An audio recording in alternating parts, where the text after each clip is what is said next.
Hello everyone, আমার আরও একটি ব্লগে আপনাদেরকে অনেক স্বাগত। আজকে একটা ভিডিও নিয়ে চলে আসলাম। অবশ্যই গাছ থাকবে ভিডিওটিতে। যারা এতদিন ধরে আমার সাথে আছেন তাদেরকে জানাই অনেক ভালোবাসা, আর যারা সব সময় আমার পাশে থেকে আমাকে এগিয়ে দিতে সাহায্য করছেন তাদেরকেও জানাই ভালোবাসা। আমার চ্যানেলে নতুন হলে চ্যানেলটি সাবস্ক্রাইব করে নিয়ে পাশে থাকার অনুরোধ রইল। গ্রামের বাড়ি গিয়েছিলাম, সেই ভিডিও আগেই শেয়ার করেছি, আর ওখান থেকে কিছু গাছ কিন্তু আমি কালেক্ট করে নিয়ে এসেছি। যেখানেই যাই আমি শুধু গাছ দেখতে পাই, মানে গাছ ঠিক নজরে পড়েই যাই আর নিয়ে আসি। যতই ভাবি যে আমি আর গাছ বাড়াবো না তবুও হয়ে যায়। এখানে একটা এই গাছ দেখলাম, এটা নিয়ে নিলাম। প্রথমে ভাবলাম যে মা মনে হয় এটা এমনি পাতাবাহার হিসেবে লাগিয়েছে, কিন্তু পরে দেখলাম এটা হচ্ছে বলে পায়েস গাছ। পায়েসের মতো গন্ধ বেরোয় একদম পুরো পাতা থেকে। কিন্তু দুঃখের বিষয় গাছটি এনে আমি একদমই বাঁচাতে পারলাম না। এই যে গোলাপ গাছটা দেখছেন কত সুন্দরভাবে নিয়ে এসেছিলাম, কিন্তু অন্যান্য গাছের সাথে মানে থেকে ওই গোলাপ গাছটাতে এত আঘাত লেগেছে যে গোলাপ গাছটাও আর বাঁচে নেই। তো এটা হচ্ছে গ্রামের বাড়ির ওই সময়ের ভিডিও। দড়ি দিয়ে দোলনা বেঁধে দিয়েছে রোজের দাদু, তাই রোজ দোল খাচ্ছে। আর এখানে যারা প্রকৃতিপ্রেমী তাদের তো পাখি ভালো লাগে, একটু পাখি শেয়ার করলাম। এত পাখি আসে সকালবেলায়, আমার দেওর ওদেরকে খেতে দেয়, আর ওরা ঠিক আমার দেওরকে দেখলেই চলে আসে। আর ওদেরকে খেতে দিতে হবে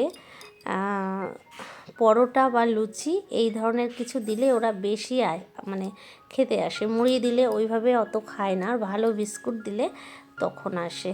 তো আমি সেটাই একটু ক্যাপচার করছিলাম। আর দেখুন, আমরা ছিলাম বলে আসলো না বলে ও খাবারগুলো একটু দূরে দূরে আবার ছুঁড়ে দিচ্ছিল, তখন কিন্তু ওরা এসে আবার খাবার খাচ্ছিল। সকাল সকাল হালকা রোদ এসেছে, আর উঠোনে টাইম কাটাতে কিন্তু বেশ ভালোই লাগছিল। আর এই সমস্ত প্রাকৃতিক দৃশ্য উপভোগ করতে করতে সকালটা খুব সুন্দরভাবে কেটে যায় যখন আমি বাড়িতে যাই। তো সেই গাছগুলো নেওয়া হয়ে গেছে। আর কিছু গাছ আমি আবার বাজারে গিয়েছিলাম, একটা ঠেলা গাড়িতে করে গাছ নিয়ে আসে একজন দোকানের সামনে, সেটা দেখতে। তো সেখানেও আমার কিছু গাছ পছন্দ হয়েছিল, আর সেখান থেকেও কিছু গাছ কালেক্ট করেছি। দিয়ে অনেকখানি একটা বড় ব্যাগ হয়েছিল, অনেকগুলো গাছ নিয়ে এসেছি। আর তার মাঝখানে আমাদের এক কলেজের বন্ধুকে ফোন করে বলেছিলাম কিছু পিটুনিয়ার চারা নিয়ে আসতে, তো ওখানেও 5টা পিটুনিয়ার চারা আমার জন্য নিয়ে এসেছিলো। তো এইসব দিয়ে গাছের ব্যাগটা বেশ ভারী হয়ে যায়। আর তারপরে এইসব গাছগুলো আর কি চাপাচাপি করে, ওই যে গোলাপ গাছটায় খুব আঘাত লাগে, যার জন্য গোলাপ গাছটা কিন্তু আর বাঁচাতে পারেনি। মনটা খারাপ লাগছিল, কারণ গোলাপ গাছটা কিন্তু মা আমার জন্য লাগিয়ে রেখেছিল, যে যখন বেঁচে যায় তখন আমি নিয়ে যাব বলে। ওটা কিন্তু লাল গোলাপ ছিল, কিন্তু আর কিছু করার নেই, এরকম হতেই থাকে। সব সময় তো সব কিছু যে মনের মতো হবে সেটা হয় না। তো যাই হোক, তা এবার যাব হচ্ছে বাজারের দিকে। আর পাখিগুলো ক্যাপচার করতে করতে যেন যেতে মন চাইছিলই না। তো দেখুন, চলে এসেছি বাজারে, আর বাজার থেকে এই চন্দ্রমল্লিকার চারাগুলো নিয়ে যাচ্ছি।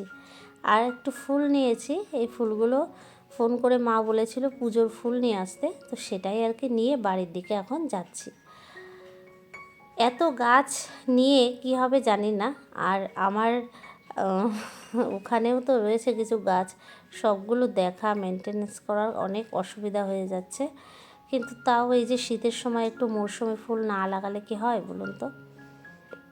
ওই দিন মা বানিয়ে দিয়েছিল পিঠে, কারণ আমি তো সব সময় এখানে থাকি না, আবার কবে আসব, তাই একসাথে এই পাটিসাপটা পুলি আর একটা নবান্ন করে আমাদের সব কিছু বানিয়ে ঠাকুরকে ভোগ দিয়েছিল। আর সেই প্রথম আর কি, ঠাকুরকে না দিয়ে খাওয়া হয় না, বছরের জিনিস তো, সেই পুজোর পরে প্রসাদ দিয়েছিল, সেটাই রোদ্দুরে বসে খাচ্ছিলাম। তখন রোজের দাদু একটা ব্যাডমিন্টনের ব্যাট ছিল, আর একটা ব্যাট নিয়ে এসে দিয়েছে, সেটা নিয়ে ওরা র্যাকেট খেলছিল। এই দেখুন, গাছগুলো এনে আমি ছাদে রেখেছি, এরা বেশ নেতিয়ে পড়েছে। আর তার মাঝখানে আবার আমার জায়ের বাড়িতে গিয়েছিলাম ওই বাজারেই, ওর কাছ থেকেও কিছু গাছ নিয়ে এসেছি। তো এই যে সব রাখা রয়েছে, এইগুলোকে রিপোর্ট করতে হবে, তাই শেয়ার করছি। পিটুনিয়াগুলো ভাবলাম বেশি ক্ষতিগ্রস্ত হবে, কিন্তু এই পিটুনিয়ার আর চন্দ্রমল্লিকাগুলোর কিছু হয়নি, হয়েছে ওই গোলাপ গাছটা আর ওই পায়েস গাছটা। তো কিচ্ছু করার নেই, আমি বলছি ওটা পায়েস গাছ, মানে হাসি পেতে পারে আপনাদের, কিন্তু ওটা একটা যে কোনো নাম থাকতে পারে, যেটা আমার জানা নেই। আমি যেটা শুনেছি সেটাই আপনাদের বলছি। তো কিছু টব আছে, আর কিছু টব পর্তুলিকাগুলো শুকিয়ে গেছে, এগুলোকে খালি করে লাগাবো। তবে পর্তুলিকাগুলো পুরো ফেলে দিইনি, কারণ এর মধ্যে মাল্টি কালার রয়েছে। তো ওগুলোকে একটা পাত্রে করে রেখে দিয়েছি, সিজন হলে আবার ওখান থেকেই সুন্দর গাছ হবে। এখন তো একদমই পর্তুলিকা ফুটছে না। এই দেখুন, এইখানে আমি সব সাজিয়ে শীতের গাছগুলোকে এইভাবে লাগিয়ে রেখেছি।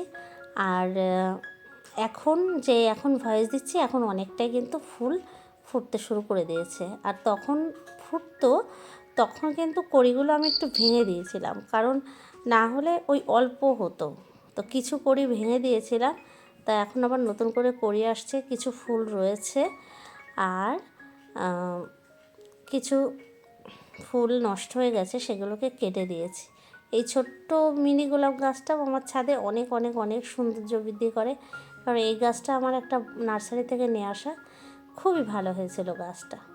যাই হোক বন্ধুরা, পুরো ভিডিওটি কেমন লাগলো জানাতে ভুলবেন না। ভালো লাগলে আমার চ্যানেলে আরও সুন্দর সুন্দর ডেকোরেশন আর গাছের ভিডিও পেতে সাবস্ক্রাইব করে আমার পাশে থাকবেন। দেখা হচ্ছে নতুন ভিডিওতে। সবাই ভালো থাকবেন, সুস্থ থাকবেন, এই কামনা নিয়ে আজকের ভিডিওটি এখানেই শেষ করছি। আর সাবস্ক্রাইব করার পরে বেল আইকনটি প্রেস করতে কিন্তু অবশ্যই ভুলবেন না। বেল আইকনটি প্রেস করে দেবেন, তাহলে যখনই নতুন কোনো ভিডিও আমি আপলোড করব আপনারা তার নোটিফিকেশন পেয়ে যাবেন। চলুন বন্ধুরা, তাহলে আজকের মতো টাটা।